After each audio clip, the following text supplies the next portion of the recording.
So it's a pleasure to have Dr. Christopher Leung here today. His research interests lie in the environment design of buildings, in particular, investigating novel methods for harnessing different passive flows of energy and mass through buildings. He has contributed to the field through collaborations by making technical inventions in a wind catcher system in 1999, dynamic external insulation for buildings at the DEI Pavilion in 2009, leading to patent applications through UCL commercialization arm. I know Chris for quite some time, and I admire very much his work, and it's a privilege to have him here today. And with no further ado, Chris, you have the word. Thank you for being here today. Well, good morning, good afternoon, and good evening, depending upon what time zone you're in. Thank you very much to the conference chair and the conference organizers for the kind invitation to take part in this conference.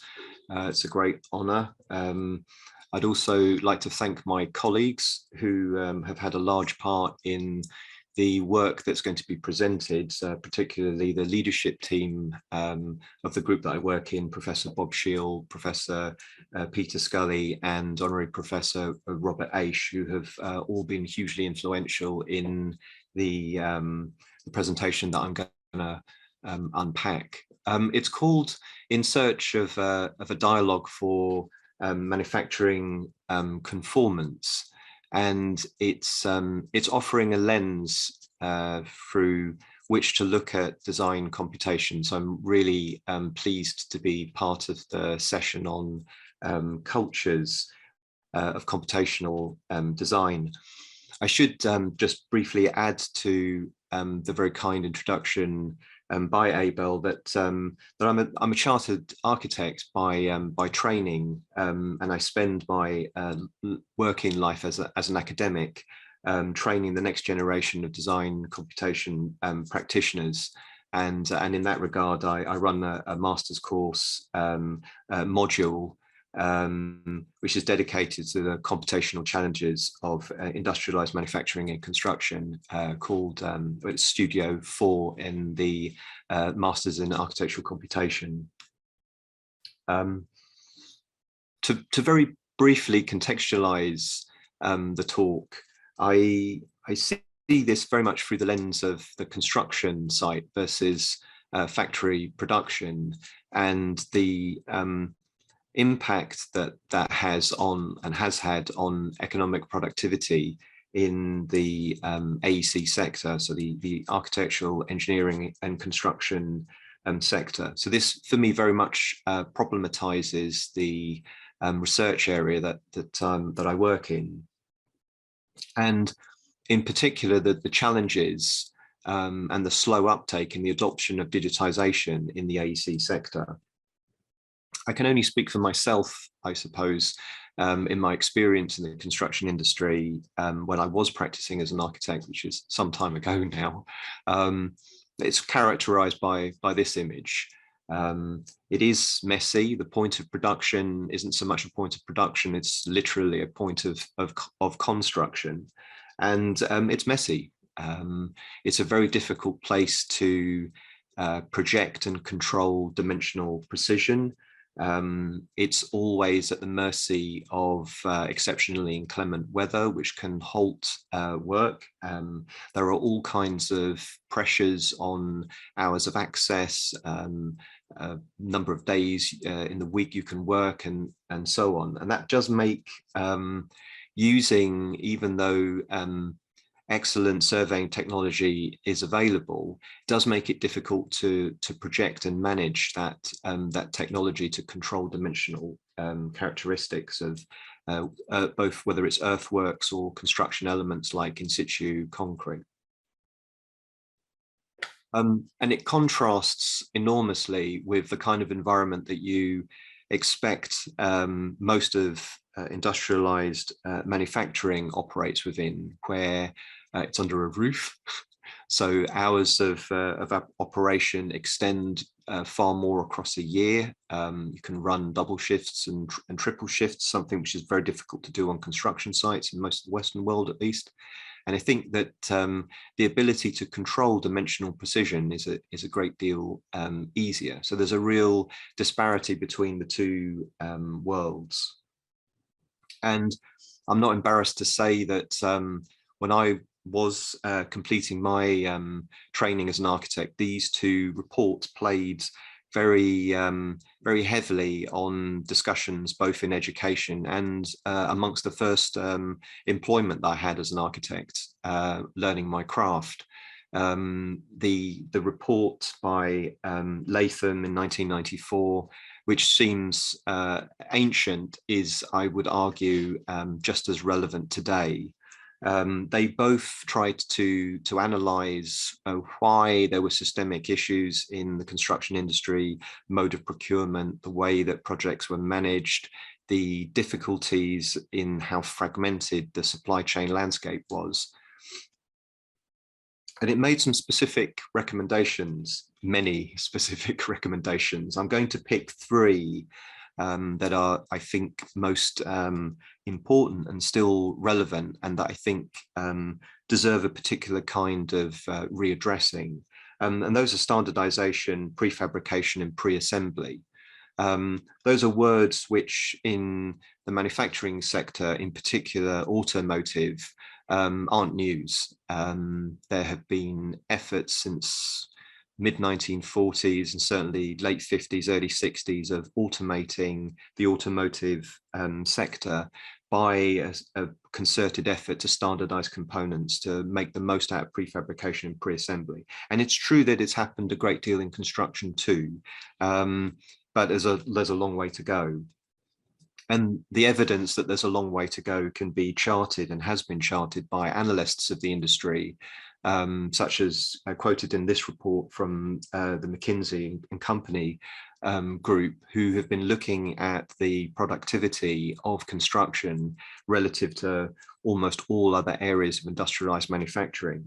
And if you plot the timeline of when Leung wrote his report and when Egan published his to the UK government, and you sort of think ahead to now, I think somewhere between 2010, 2012 is where their data drops off. It'd be very interesting to see this report updated and see how matters have fared, whether things are getting better or worse.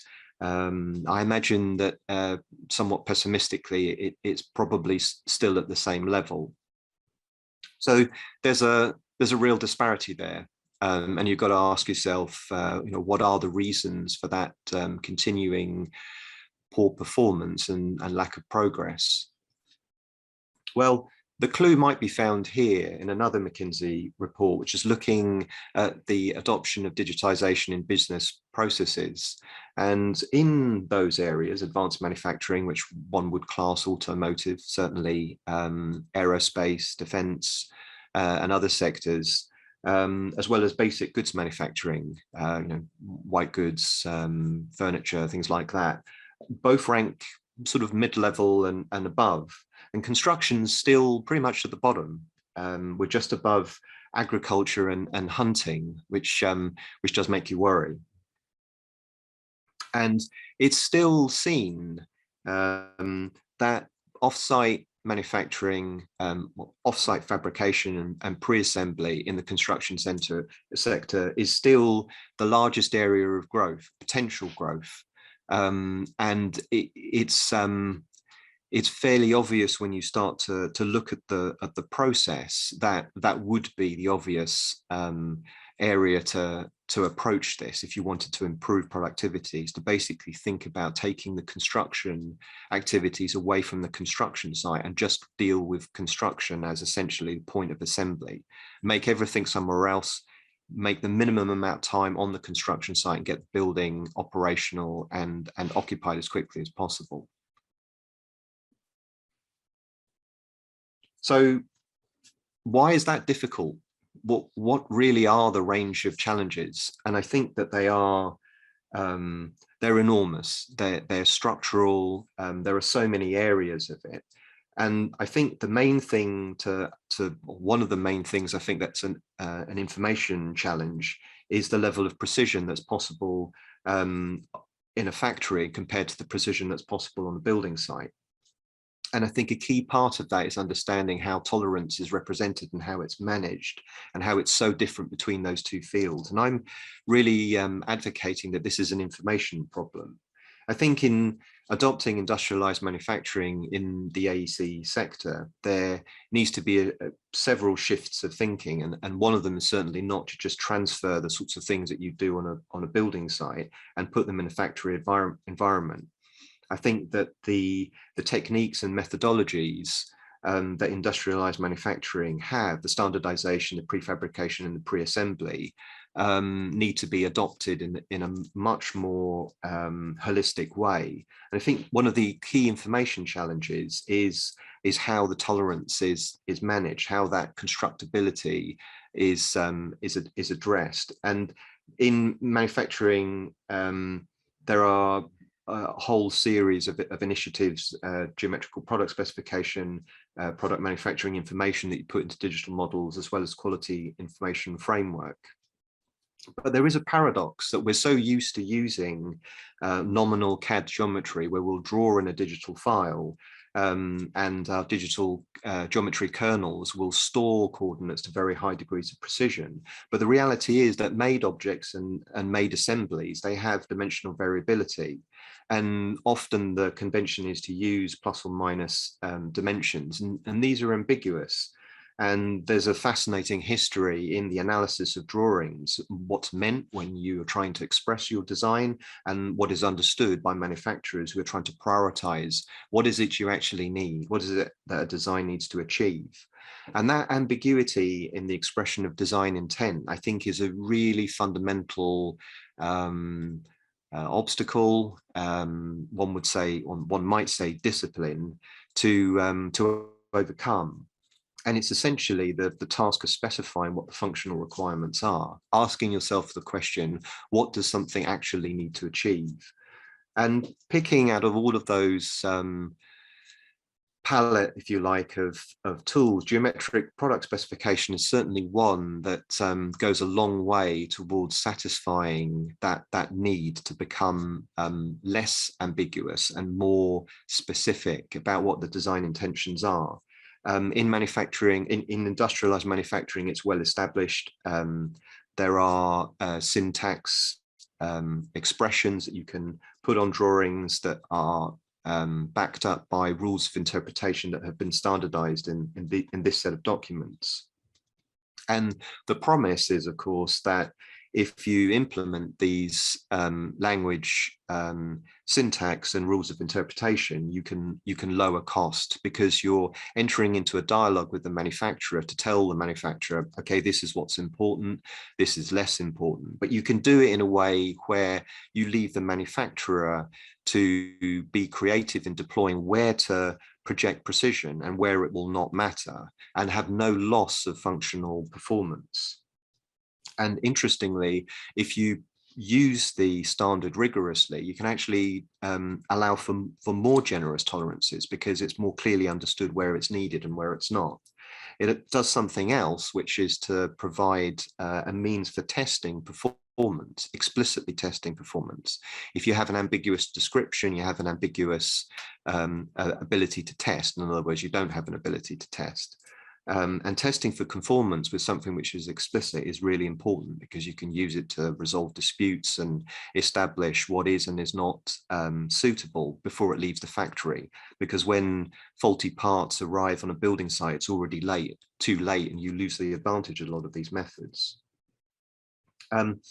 So the dialogue that I think I'm promoting here is one where you're trying to communicate clearly to the manufacturing base what will conform. You're giving rules of interpretation to the drawings, and you're making the design intent so much clearer. And the dialogue can come back, because a manufacturer can then start to more creatively attribute cost and make savings and have clarity about what is and is not within specification.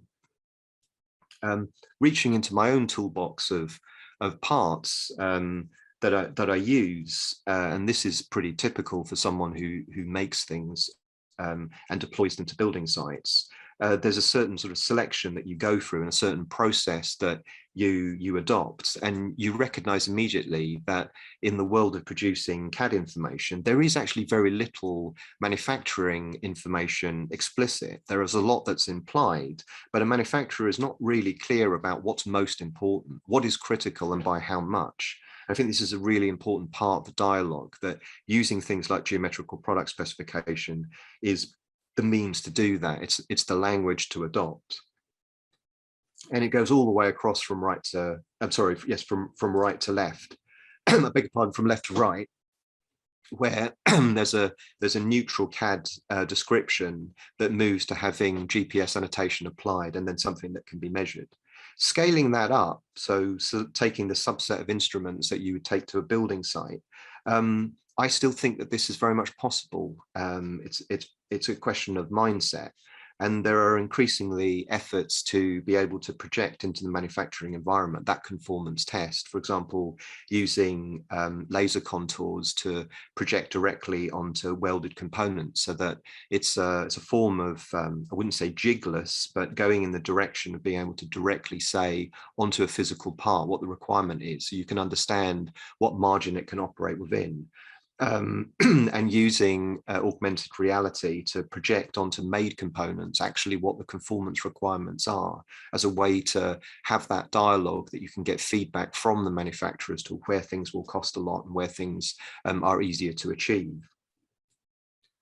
I think, though, there are a great deal of challenges in trying to achieve this, and I think perhaps the two that I would pick out is that this is something that lends itself to a component-based and modular approach. You're very much thinking about the relationship between parts at their interfaces within assemblies, and I think it's an anecdotal observation that a lot of architectural designers work top down. They'll have forms and they break down the forms into makeable components. And I offer it as an anecdotal observation that a lot of mechanical engineering designers work bottom up. They'll have parts and they'll think about the relationship between parts in assemblies. And in preparing for this talk, of just reflecting on the last sort of 4 years of visiting many buildings, a few stick out, dipping into that history of a really thorough understanding of how things are made, and an understanding of how the point of production can influence how and what and in what sequence you will build. Particularly picking out a few projects in conversations with Rogers, Stirk Harbour and partners about the possibility of doing really low-cost buildings that still maintain all of their functional requirements by thinking through in a very modular way how components relate to each other as assemblies, and the implications that it has for the minimum amount of time on site and the maximum gain of using factory environment quality control. And there's every reason to think that this is no barrier on buildings becoming attractive and functional.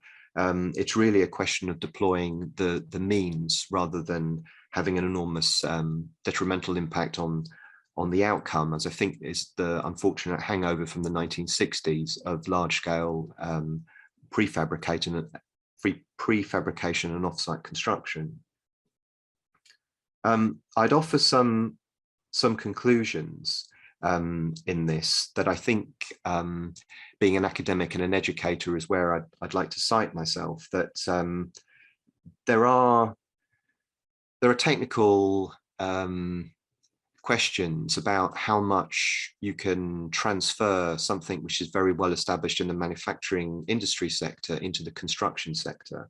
I put that as an open question. I've joined the British Standards Institute committee on the engineering side to investigate that question, starting from the premise that it can be ported as it is.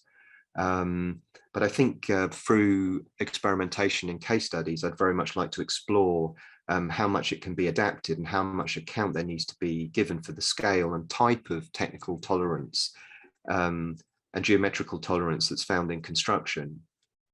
And I'd also like to, I think, put forward the advocacy that the bottom-up approach from the component-based parts and their relationship within assemblies is something that is a necessity in this. I would also say that there is a perception for those who read the various reports that are published, and I particularly highlight the Pharma review about the demographic change in the construction industry. So this is very much from a UK context rather than an international one, that the demographics demonstrates there's going to be an endemic skill shortage. But I'd argue that there's also an awareness shortage. And I think GPS, if it were better understood and more widely adopted, the advantages that it has the potential to offer would start getting realized, and let's hope would make an impact on that productivity curve. And I think it is a matter of education. I do think it's a matter of training.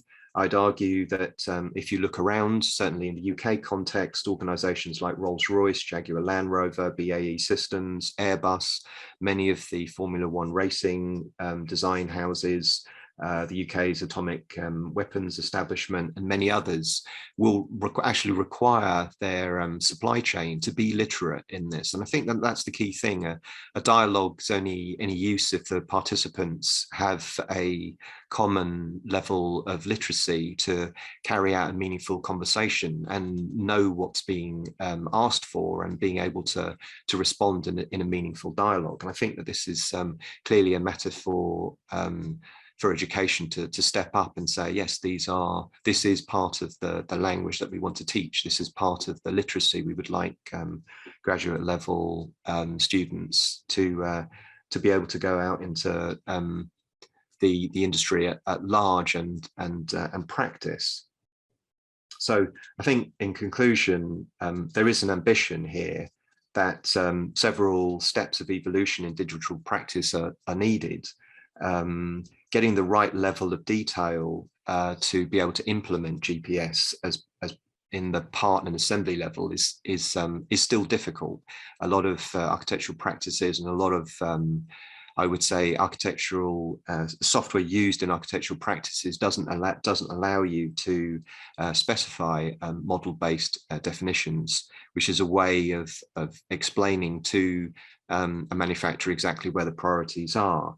And I think that another problem and barrier is that how do you preserve that semantic meaning, what it is you need the part to do in the exchange of geometry information. There's so much work being done on collaborative working, Speckle, so many others that one could mention, where that link between your design intent and the dialogue to get to its manufacturability needs to be supported in a two-way channel, that manufacturers can give you feedback and start to negotiate the trade space between time, quality, cost, while maintaining safety, such that there's a gain all round, and you can achieve and you can realize some of the promise that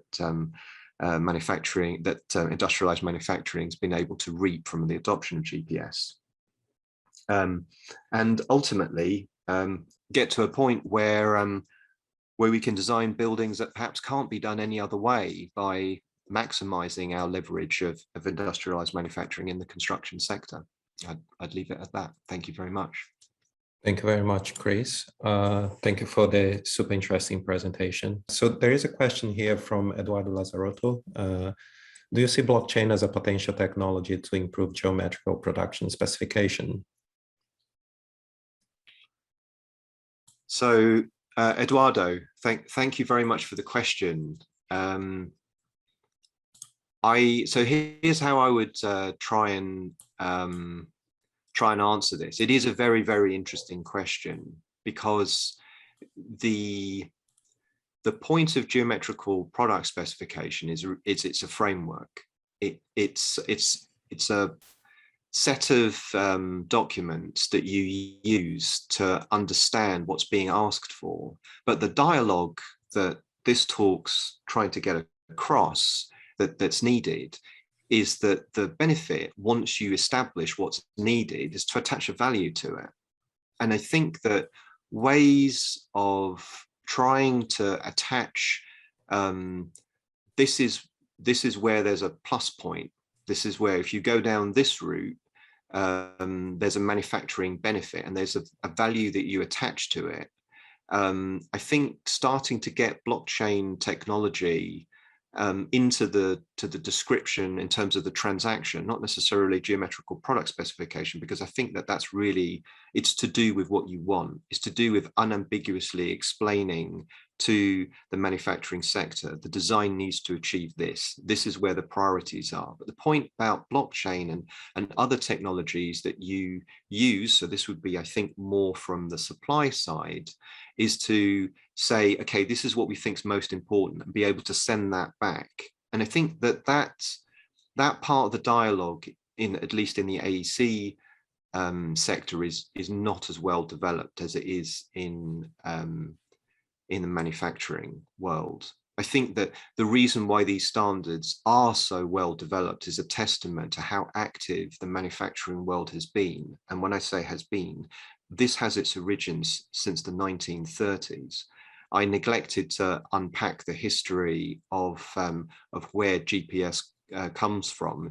It's a keynote, not a lecture, but it's worth bearing in mind that it has its origins in arms manufacturing, sadly, for the simple reason that when you make a mistake and you're making 100,000 units, that hurts.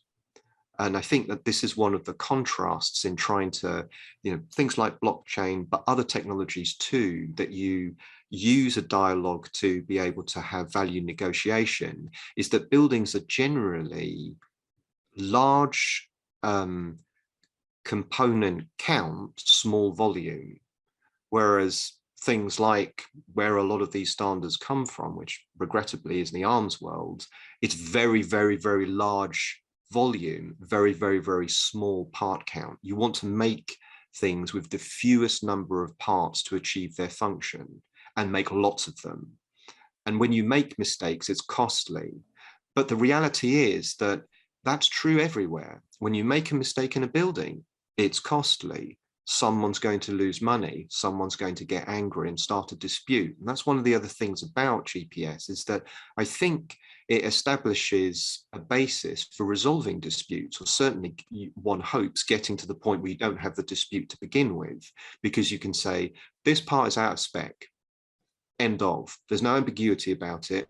It didn't meet its performance requirement. We know if we take it to the building site, it's not going to fit.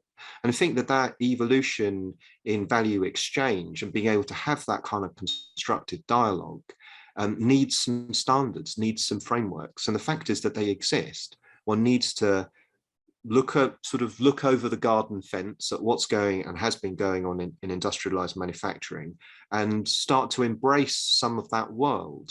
And I think because of the differences in the characteristics of construction, relatively high part count and relatively high part diversity, relatively low volume, that's one of the characteristics, but that shouldn't be used as an excuse not to take on these standards. And I think reflecting on those reports, which are now so dated, they're like 25 years ago, analysis of the state of the industry and its comparison with automotive, it's still valid today.